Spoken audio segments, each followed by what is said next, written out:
Depuis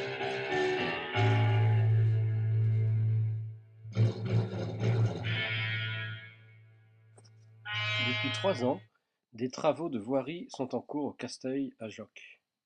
Une conséquence de ces travaux est le fait que 3 maisons soient régulièrement inondées depuis. L'esplanade du Casteil a été modernisée.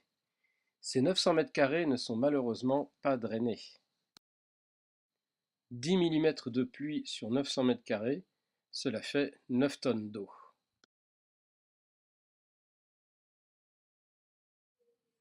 Le 10 octobre 2010, la maison Fehrenbach subit une énième inondation, ce dès 3 heures du matin. Les 2 maisons voisines sont également inondées.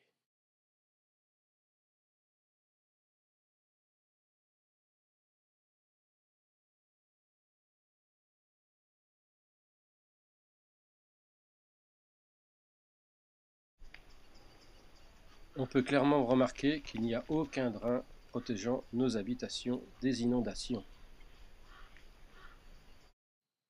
La maison Castellano est également inondée, suite au dallage de la ruelle par l'entreprise Bricole-Tout, appointée par Monsieur le maire.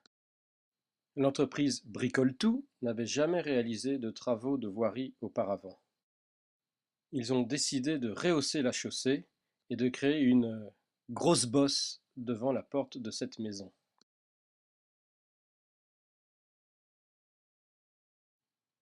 Côté rue, un drain a été installé. Malheureusement, côté habitation, il n'y en a point. Tout le monde n'est pas logé à la même enseigne. La maison du frère et de la belle-sœur de Monsieur le maire était également inondée. Mais Monsieur le maire a immédiatement fait réaliser un drain par les cantonniers du village.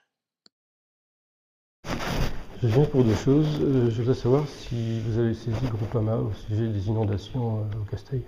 Jean-Pierre, excusez-moi, on n'a pas fait. Donc ça va être fait ou... Attendez, Jean-Pierre, je ne l'ai pas appelé, monsieur Codin. Oui, on s'est rapproché du syndicat de Voyer.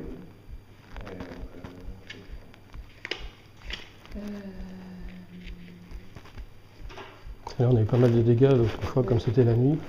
Moi, je suis intervenu qu'à 3h30 du matin. Et puis mes voisins Castellano et H également ont souffert. Non, on a aucune pointe de cela. De toute façon, on ne peut pas connaître la femme. Ou alors ce que vous faites, Castellano et H m'ont signalé quoi que ce soit. vous nous faites une lettre et puis on saisira le... Parce que on avait saisi le préfet. Ouais. Et ouais, non, mais le préfet, à la limite, vous nous faites une lettre à nous. Et puis donc, on la transmettra à notre assurance. Ok, bon, je fais ça. Ouais. Et si vos voisins, du coup, vous le dites... Qui est responsable? Monsieur Jean-Pierre Villelongue, maire de Joc, qui a personnellement supervisé ces travaux? Monsieur Villelongue, lorsque nous le questionnons, nous répond que nous ne sommes pas catalans. Cela fait plus de 2 ans tout de même que nous sommes inondés régulièrement. Monsieur William Berghofer, président du syndicat intercommunal de voirie, qui refuse également de nous rencontrer. En juillet 2010, Monsieur Berghofer nous a écrit que l'eau provoquant ces inondations provenait d'une parcelle privée et par conséquent n'était pas due aux travaux de voirie. Ces mots sont contredits par les images que nous venons de voir. Monsieur le maire de Joc nous écrit que l'assureur de la commune ne couvre pas ces sinistres.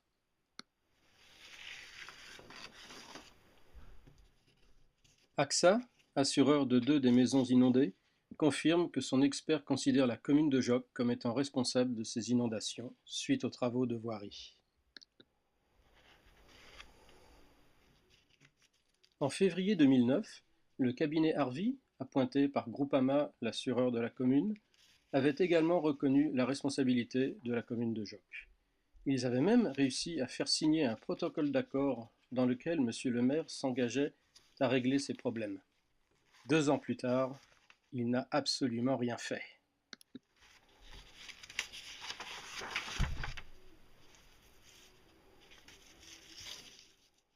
Le préfet, lui, nous écrivait en novembre 2008 de nous rapprocher de notre compagnie d'assurance. En 2009, le magazine L'Express publiait un article intitulé « Le Roussillon, Far West de la politique ». En près de 3 ans, nous avons saisi tout ce que le département compte comme hauts fonctionnaires et élus. Ces élites, soit ne nous répondent pas, soit nous promettent des enquêtes qui malheureusement n'aboutissent pas. Il est très difficile pour de simples citoyens d'obtenir justice dans les Pyrénées-Orientales. Nous avons donc décidé d'utiliser Internet et de créer Wikijoc. Nous avons été très impressionnés par l'impact de Wikileaks sur la démocratie à l'échelle globale. Les exemples tunisiens et égyptiens vont dans le même sens. Nous espérons donc que cet humble documentaire nous permettra d'une part de ne plus être inondés et d'autre part de faire cesser la campagne de harcèlement et de discrimination que M. le maire nous inflige. Nous estimons que les lois de la République doivent s'appliquer également à Joc.